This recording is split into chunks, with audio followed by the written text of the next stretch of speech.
मेरे चैनल में आपका स्वागत है। पहले आप चैनल को सब्सक्राइब कर लीजिए ताकि आपको हमारी कहानियाँ सुनने को मिलती रहे। तो चलिए आज मैं आपको कहानी सुनाती हूँ जो मेरी जिंदगी का सबसे मजेदार दिन था। मेरा नाम शोभा है और मैं नोएडा की रहने वाली हूँ।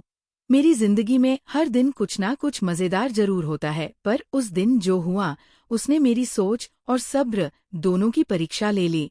मेरे घर में हम 4 लोग हैं, पापा, मम्मी, मैं और मेरा छोटा भाई राहुल। अब राहुल को छोटा तो कहना ठीक नहीं होगा क्योंकि वह मुझसे 6 साल छोटा होते हुए भी लगभग मेरे बराबर का हो गया है, लेकिन उसका स्वभाव बिल्कुल बच्चों जैसा है। उस दिन रविवार था और मम्मी ने सुबह सुबह ही पापा के साथ बाजार जाने का प्लान बना लिया था। मतलब घर पर सिर्फ मैं और रमन रह गए। मम्मी ने जाते जाते कहा, शोभा, रमन का ध्यान रखना और उसे ज्यादा परेशान मत करना। मैंने मन ही मन सोचा, क्या मम्मी मुझे क्या रमन का बेबी सिटर समझा है।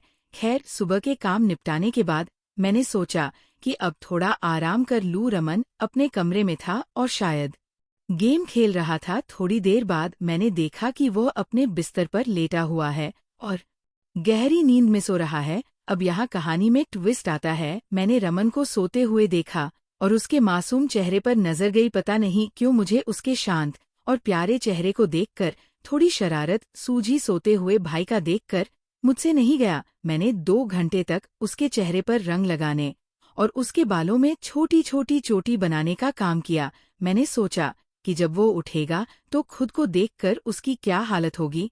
मैंने उसके चेहरे पर गुलाबी रंग लगा दिया और उसकी मूंछें बना दी, फिर उसके बालों में रिबन बांध दिए।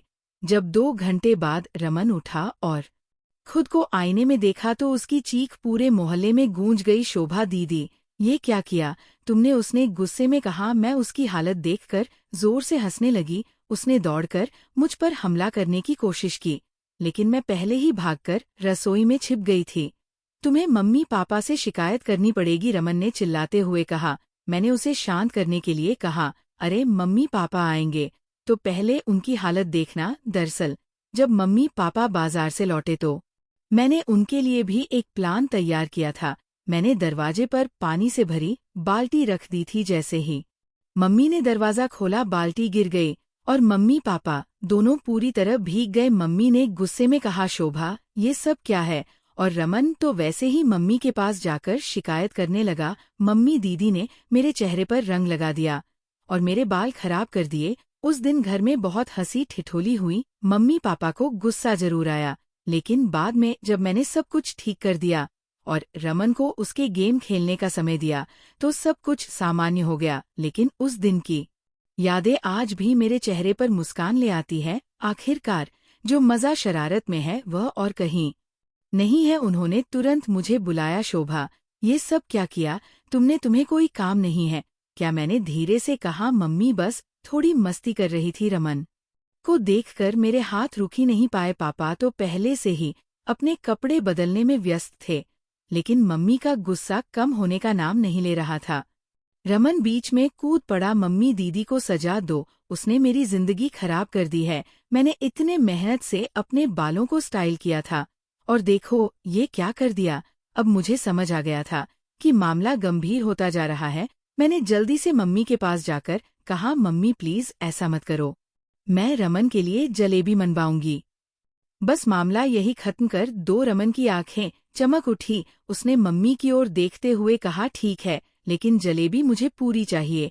अगली बार अगर तुमने ऐसी हरकत की तो फिर तुम्हारे लिए जलेबी नहीं सिर्फ सजा मिलेगी, समझी? मैंने सिर झुका लिया। रमन को मनाना एक बड़ी उपलब्धि थी, लेकिन मैंने ये सोच लिया था कि अगली बार कोई शरारत करने से पहले थोड़ा और प्लान बनाना पड़ेगा।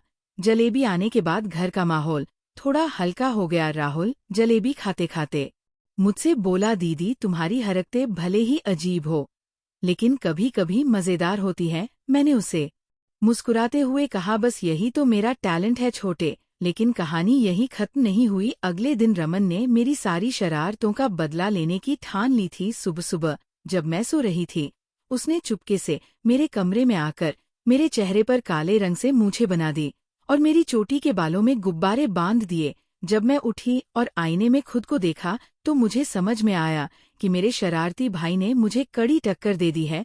मैंने उसे पकड़ने के लिए दौड़ लगाई, लेकिन वो पहले ही अपने कमरे में जाकर दरवाजा बंद कर चुका था। अंदर से उसकी हंसी सुनाई दे रही थी। पापा ने ये सब देखकर कहा, तुम दोनों भाई बहन हमेशा हमें एंटरटेन करते रहते हो, लेकिन ध्यान रखना हद से ज्यादा मत बढ़ना वरना मम्मी सच में नाराज हो जाएगी।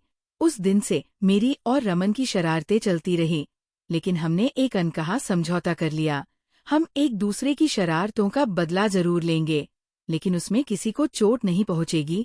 आज जब भी मैं और रमन उस दिन की बातें करते हैं तो हमारी हंसी रुकने का नाम नहीं लेती। हमारी जिंदगी में चाहे जितनी भी परेशानियां हो, लेकिन भाई बहन का ये रिश्ता और मस्ती हमेशा खास रहती है। तो दोस्तों, यह थी मेरी कहानी। अगर आपको मेरी और राहुल की मस्ती अच्छी लगी हो तो चैनल को सब्सक्राइब करना मत भूलिए।